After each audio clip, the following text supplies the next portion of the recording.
Continuamos entonces con este programa discipular y espiritual, que ciertamente es valioso e importante y altamente oportuno en una era donde la necesidad que tenemos de crecer en nuestro desarrollo personal y sobre todo en nuestro crecimiento como discípulos es esencial y necesario. Por eso esta noche, particularmente esta noche, en vísperas de sábado y en una relación profunda con Dios, vale la pena estudiar la Biblia y comenzar a evaluar cuáles son aquellos principios que nos ayudan a comprender el discipulado según la vida de Judas. Pero antes, vamos a orar. Querido Dios, te alabo inmensamente por tu gran poder. Nos invitas en esta hora a confiar en ti. Síguenos transformando en Cristo Jesús. Amén. Quizás hemos escuchado muchísimas veces declaraciones tan importantes como lo son: Judas entrega al maestro por ser un codicioso y un ambicioso al dinero. Otros quizás pensarán que Judas sencillamente estaba tan lleno de deseos por entregar, por traicionar a su Señor, que jamás había comprendido en gran escala lo que significaba el discipulado. Ahora bien, ¿realmente fracasó el discipulado en Judas? La mayoría de las personas a las que pudiera escuchar esta declaración pensará en la idea de que ciertamente las decisiones de Judas marcaron trascendentalmente el resultado final que éste había arrostrado. Sin embargo, el resultado de Judas no se ve necesariamente en una de las facetas de las que había descuidado en su vida, y ciertamente en ese descuido perdió la oportunidad de crecer como Jesús había deseado para con él y para con los demás discípulos. Sin duda alguna, el trabajo de Jesús fue tan pero formidable y tan oportuno y necesario que ciertamente toda la obra que hizo podía haber hecho un esfuerzo y un efecto poderoso en su corazón. Pero ¿qué hizo que finalmente Judas se convirtiera en un traidor? La Biblia nos plantea, por ejemplo, en el capítulo 22, versículo 47, dice que mientras Jesús estaba aún hablando, llegó una turba. El que se llamaba Judas, uno de los 12, iba delante de ellos y se acercó a Jesús para besarlo. Entonces Jesús le dijo: Judas, ¿con un beso entregas al Hijo del Hombre? Entonces, ciertamente, al escuchar esta declaración, ¿qué es lo que realmente motivó en Judas el panorama de la traición? Obviamente que tenemos en nuestra perspectiva varios elementos importantes.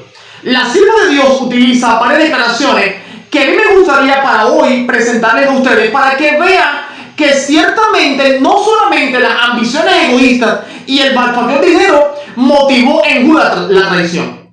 Dice la sierva de Dios exactamente en Educación, página 87, que Judas no se entregó a la supremacía de Cristo. En otras palabras, nunca aceptó que Cristo realmente tuviera un nivel de ascendencia mucho mayor que él.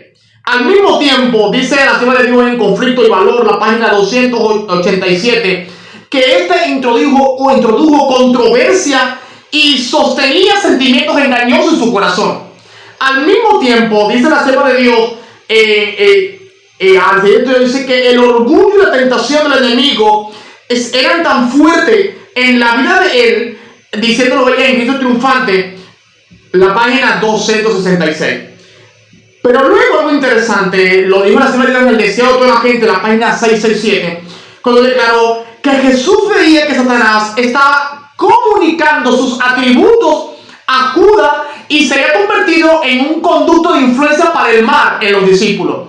La mayoría de las disensiones, la duda, la crítica y todo lo que implicaba en ese aspecto provenía en gran medida del esfuerzo que hacía Judas por tratar de revertir los efectos que Jesús hacía en pro del desarrollo discipular en sus miembros. Hay otra declaración que me gusta. La verdad requerida por Cristo contradecía los deseos y propósitos de Judas. No quería renunciar a sus ideas para recibir entonces la sabiduría del cielo. Decía otra la gente, página 161. Luego sigue diciendo esto, otra la gente, capítulo 603, que Judas no se había sometido a Cristo y abrigó una disposición a la codicia y a la autosuficiencia, según Conflicto Valor, la página 166. Y luego dice algo interesante acá: si había un un puesto más alto que los otros, Judas estaba dispuesto a obtenerlo y estaba dispuesto a superar cualquier obstáculo. Este era el hecho de estar al lado de Cristo, pero a pesar de que estaba al lado de Cristo, podía llegar a ser un traidor y llegó a serlo. En otras palabras, este personaje ejercía un liderazgo que en gran medida pudiera ser hasta un liderazgo paralelo aún dentro de sus discípulos. Eso lo dijo ella en Consejo para la Iglesia, página 543. Sigue diciendo que Satanás había engañado a Judas, induciéndole a creer que era uno de los verdaderos discípulos de Cristo. Sin embargo, era mezquino y codicioso. Esto lo dice el Testigos Selectos, página 77. Luego, vamos a hacer interesante que en el Santo de la Letra, página 163, dice que Judas se consideraba el único capaz. No había nadie más que podía ejercer una labor en pro de la administración, en pro del desarrollo de su liderazgo, en pro de conducir a los discípulos al ideal, que no fuera él como líder. Judas poseía una forma de piedad, pero su carácter era satánico más que divino. Edificación del carácter, página 57. Luego dice ella, solo tenía un corazón para el dinero y su mayor deseo era sencillamente ser el más importante. Eso lo dice ella en el libro Cada Día con Dios, página 57. Y quiero cerrar lo siguiente, diciendo la palabra de Dios que Judas había fracasado en cada prueba y por tal razón, sencillamente estaba en una condición que cualquier cosa que lo arrostrara en ese momento se convertía para él en un argumento poderoso para condenar al maestro y entregarlo completamente. Eso lo dijo en Rey Telerando, página 18 de agosto de 1885. En definitiva, sencillamente se ofendía cada vez que Jesús indicaba que su reino no era de este mundo, porque consideraba hábilmente que al ser padre de los discípulos, quería constituir y construir con Jesús un reino que gobernara la tierra y que sin lugar a duda pueda ubicarse dentro de ese esquema de multiplicación financiera que tanto deseaba en su proceso individual. Finalmente, y lo más importante, es que se vio reflejado su traición, no solamente al hecho de que a pesar de toda la ambición que sentía, vendió al maestro por pocas piezas de plata, que era prácticamente el precio de un esclavo. Y en definitiva, al verse arrostrado en una condición en la que se encontraba solo, en el que consideraba haber perdido completamente toda esperanza para posicionarse en el rol que esperaba, entonces terminó arrojando las monedas y diciendo, ya no tiene sentido lo que he hecho.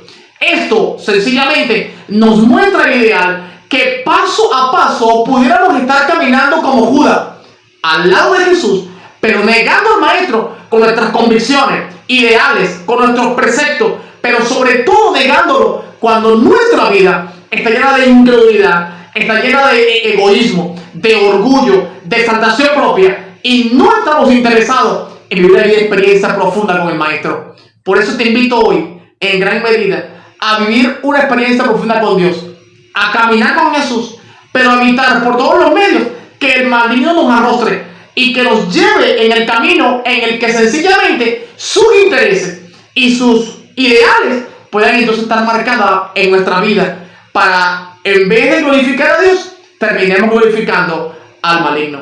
Que Dios nos ayude grandemente a ser siervos suyos y a lograr el ideal que Dios tiene contigo al ser discípulo poderoso en las manos de Dios. Querido Padre, te invitamos en esta hora para que guíe nuestra vida. Y gracias porque nos has invitado hoy a ser tu discípulo y a caminar contigo hasta el fin. Gracias por bendecirlo en Cristo Jesús. Amén. Si consideras que este material puede servir de gran ayuda para alguno otro, por favor no olvides suscribirte, enviar un like e indicarle a otras personas el interés que tienes de masificar el conocimiento de Dios, para que muchos otros puedan ser bendecidos por la obra poderosa de Dios a través de su palabra. Que Dios te bendiga y te guarde.